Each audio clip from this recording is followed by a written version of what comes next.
जय श्री कृष्णा। राधे राधे। स्वागत है आपका हमारे चैनल पार्वती पनमोली में।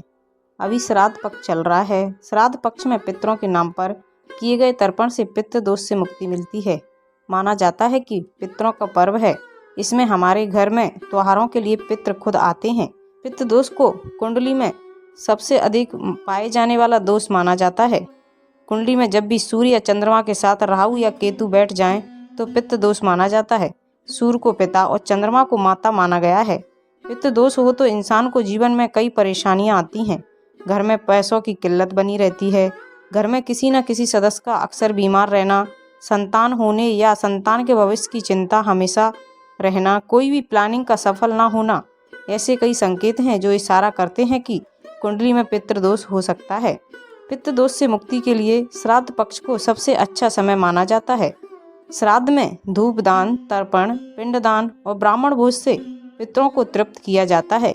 अगर आप श्राद्ध या पितृ दोष की शांति नहीं करा पा रहे हैं तो एक और आसान तरीका है जिससे आप पितृ दोष से मुक्ति पा सकते हैं। भागवत गीता के पाठ से भी पितृ दोष से मुक्ति पाई जा सकती है। जी हाँ, गीता का वो ज्ञान जो भगवान कृष्ण ने अर्जुन को कुरुक्षेत्र के मैदान में दिया था। इस गीता का 7वां अध्याय पितृ मुक्ति और मोक्ष से जुड़ा है। कहा जाता है श्राद्ध पक्ष में गीता के 7वें अध्याय का पाठ किया जाता है या प्रतिदिन सुना जाए तो पितृ दोष से मुक्ति मिलती है। इस अध्याय का नाम है ज्ञान विज्ञान योग। इस अध्याय का पाठ श्राद्ध में जितना हो सके उतना करने का प्रयास करना चाहिए या सुनना चाहिए। इससे पितरों को तृप्ति मिलेगी और पितृ दोष से मुक्ति मिलेगी। तो आइए सुनते हैं भागवत गीता का अध्याय 7, जिससे पितृ दोष और मोक्ष की प्राप्ति होती है। अगर आपने अभी तक चैनल को सब्सक्राइब नहीं किया तो प्लीज़ चैनल को सब्सक्राइब कीजिए, साथ में बेल आइकन को ऑन कर लीजिए ताकि जब भी वीडियो अपलोड करें उसकी जानकारी आपको सबसे पहले मिल जाए। और कमेंट में जय श्री कृष्णा अवश्य लिखिए। तो आइए सुनते हैं भागवत गीता का 7वां अध्याय। तो आइए सुनते हैं। श्री भगवान बोले, ये पार्थ, मुझ में अनन्य प्रेम से आसक्त हुए मन वाला और अनन्य भाव से मेरे परायण होकर योग में लगा हुआ, मुझको संपूर्ण विभूति, बल, ऐश्वर्य आदि गुणों से युक्त सबका आत्मरूप जिस प्रकार संशय रहित जानेगा उसको सुनो। मैं तेरे लिए इस विज्ञान सहित तत्व ज्ञान को संपूर्णता से कहूँगा कि जिसको जानकर संसार में फिर कुछ भी जानने योग्य शेष नहीं रह जाता। हजारों मनुष्यों में कोई एक मेरी प्राप्ति के लिए यत्न करता है और उन यत्न करने वाले योगियों में भी कोई पुरुष मेरे परायण हुआ मुझको तत्व से जानता है। पृथ्वी, जल, तेज, वायु तथा आकाश और मन, बुद्धि एवं अहंकार, ऐसी यह 8 प्रकार से विभक्त हुई मेरी प्रकृति है। यह 8 प्रकार के वेदों वाली तो अपरा है, अर्थात मेरी जड़ प्रकृति है। और ये महाभाव, इससे दूसरी को मेरी जीव रूपा परा अर्थात चेतन प्रकृति जान के जिससे यह संपूर्ण जगत धारण किया जाता है। हे अर्जुन, तू ऐसा समझ कि संपूर्ण भूत इन दोनों प्रकृतियों परा और अपरा से उत्पन्न होने वाले हैं और मैं संपूर्ण जगत की उत्पत्ति तथा प्रलय रूप हूँ, अर्थात संपूर्ण जगत का मूल कारण हूँ। हे धनंजय, मुझसे भिन्न दूसरा कोई भी परम कारण नहीं है। यह संपूर्ण सूत्र में मणियों के सहस्त्र मुझ में गुथा हुआ है। हे अर्जुन, जल में रस हूँ, चंद्रमा और सूर्य में प्रकाश हूँ, संपूर्ण वेदों में प्रणम ओम हूँ, आकाश में शब्द और पुरुषों में पुरुषोत्तम मैं हूँ, पृथ्वी में पवित्र गंध और अग्नि में तेज हूँ, संपूर्ण भूतों में मैं जीवन हूँ, अर्थात जिससे वे जीते हैं वह तत्व मैं हूँ, तथा तपस्वियों में तप मैं हूँ। हे अर्जुन, तू संपूर्ण भूतों का सनातन बीज यानी कारण मुझसे ही जान। मैं बुद्धिमानों की बुद्धि और तेजस्वियों का तेज हूँ। हे भरत श्रेष्ठ, आसक्ति और कामनाओं से रहित बलवानों का बल अर्थात सामर्थ्य मैं हूँ और सब भूतों में धर्म के अनुकूल अर्थात शास्त्र के अनुकूल काम मैं हूँ। और जो भी सत्व गुण से उत्पन्न होने वाले भाव हैं और जो रजोगुण से तथा तमोगुण से उत्पन्न होने वाले भाव हैं उन सबको तू मेरे से ही होने वाले ऐसा जान, परंतु वास्तव में उनमें मैं और वे मुझ में नहीं हैं। गुणों के कार्य रूप सात्विक, राजसिक और तामसिक इन तीनों प्रकार के भाव से यह सारा संसार मोहित हो रहा है। इसलिए इन तीनों गुणों से परे मुझ अविनाशी को वह तत्व से नहीं जानता। यह अलौकिक अर्थात अति अद्भुत त्रिगुणमयी मेरी माया बड़ी दुस्तर है, परंतु जो पुरुष केवल मुझको ही निरंतर भजते हैं वे इस माया को उल्लंघन कर जाते हैं, अर्थात संसार से तर जाते हैं। माया के द्वारा हारे हुए ज्ञान वाले और आसुरी स्वभाव को धारण किए हुए तथा मनुष्यों में नीच और दूषित कर्म करने वाले मूढ़ लोग मुझे नहीं भज पाते।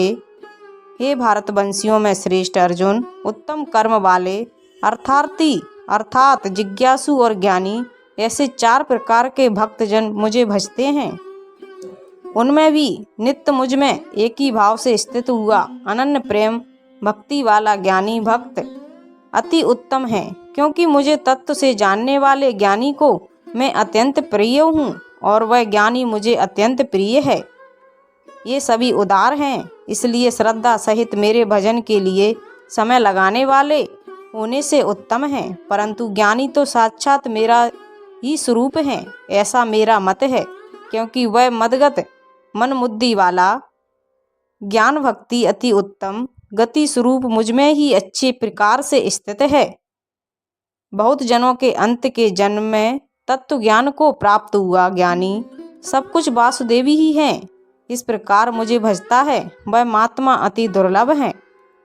उन भोगों की कामना द्वारा जिनका ज्ञान हारा जा चुका है वे लोग अपने स्वभाव से प्रेरित होकर उस नियम को धारण करके अन्य देवताओं को भजते हैं अर्थात पूजते हैं।